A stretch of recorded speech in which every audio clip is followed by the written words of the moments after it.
30 นาทีผ่านไปเร็วไว้ปานประหลอดพี่น้องมาเบิ่งนำกันเลยครับผมก่อนอื่นปิดแก๊สก่อนนี่พี่น้องเปิดอายออกกันเด้อโอ้ร้อนนี่พี่น้องร้อนๆปุ๊บโอ้โฮอายเป็นทวน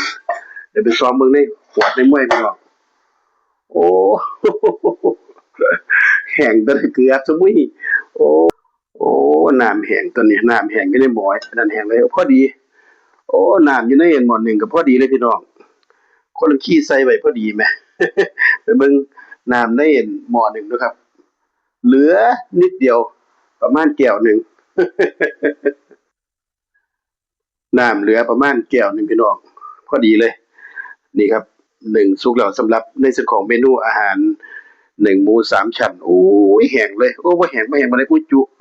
ปกติน้ำมันจะไหลกว่านี้เด้เกือบพี่น้องเอ้ยเกือบบ่ได้กินตักออกครับพี่น้องมื้อนี้เฮ็ดได้ค่อยสิตักได้ล่ะบัดนี้ใส่แนวคีบเนาะโอ้ยเหี่ยบ่ล่ะร้อนอยู่เดะพี่น้องเดี๋ยวใส่วิธีดุงโอ้ร้อนพี่น้องร้อนโอ้มีน้ำอยู่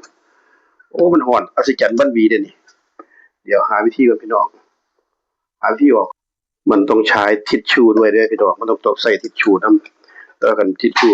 คันปิดทิชชู่ไปตกใส่หั้นก็สิเปื่อยอีกแล้วเดี๋ยวพอได้จับเท่านั้นก่อนอึ๊บโอ้ยกดิคีบได้แล้วอึ๊บนี่มาพี่น้องมาบัดนี้อึ๊บโอ้หอมอีกหวยเลยพี่น้องเป็นไดนี่ครับนี่คือเมนูหนึ่งหมูสามชั้นนี่ครับมีน้ำอยู่อุจุอยู่คาดว่าน่าจะสุกแล้วพี่น้องนี่บ่บ่สุกก็คือโอ้สุกอยู่ดอกพี่น้องสุกดีอยู่ครับสุกอยู่บ่สุกก็หามเหิมแล้ววะมันเป็นเนื้อหมูอันที่ว่า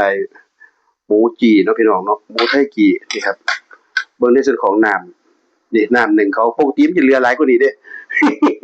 คนละขีดหนึ่งเพิดหมดละเกลือสมุยอ่ะซ้ำใดซ้ำนั่นแหละครับพี่น้อง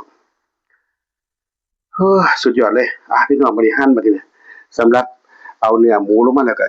ให้พี่น้องเบิ่งส่ำนี้ก่อนเด้อต่อไปเป็นขั้นตอนหั่นนะครับคลิปมันสิยาวเพิ่นว่าเอาสำหรับพี่น้องเด้อสวัสดีครับ30 นาทีผ่านไปเร็วไว้ปานประหลอดพี่น้องมาเบิ่งนำกันเลยครับผมก่อนอื่นปิดแก๊สก่อนนี่พี่น้องเปิดอายออกกันเด้อโอ้ร้อนนี่พี่น้องร้อนปุ๊บโอ้โฮอายเป็นทวนเดี๋ยวไปซ้อมเบิ่งในขวดในมวยพี่น้องโอ้แห้งเบิดเกือบซะมุยโอ้น้ำแห้งตัวนี้น้ำแห้งอยู่ในหม้ออันนั้นแห้งแล้วพอดีโอ้น้ำอยู่ในหม้อหนึ่งก็พอดีเลยพี่น้องคนละขี้ใส่ไว้พอดีแหมไปเบิ่งน้ำในหม้อหนึ่งเนาะครับเหลือนิดเดียวประมาณแก้วหนึ่ง น้ำเหลือประมาณแก้วหนึ่งพี่น้องพอดีเลยนี่ครับหนึ่งสุกแล้วสำหรับในส่วนของเมนูอาหาร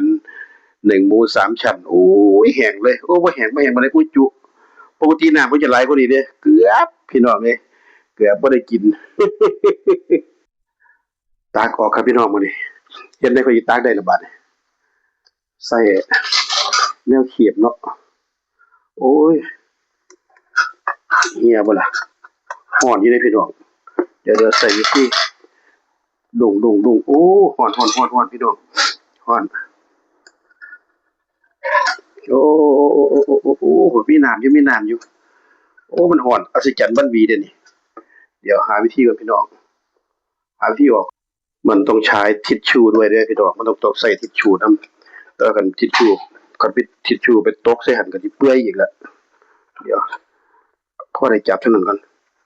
อึ๊บโอ้ยกดิคีบได้แล้วอึ๊บนี่มาพี่น้องมาบัดนี้อึ๊บโอ้หอมอีกหวยเลยพี่น้องเป็นไดนี่ครับนี่คือเมนูหนึ่งหมูสามชั้นนี่ครับมีน้ำอยู่อุจุอยู่คาดว่าน่าจะสุกแล้วพี่น้องนี่บ่บ่สุกก็คือโอ้สุกอยู่ดอกพี่น้องสุกดีอยู่ครับ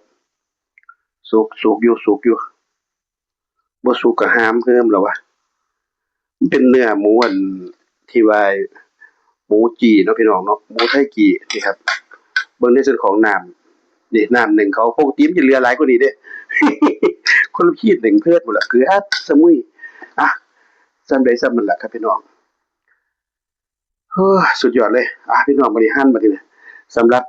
เอาเนื้อหมูลงมาแล้วก็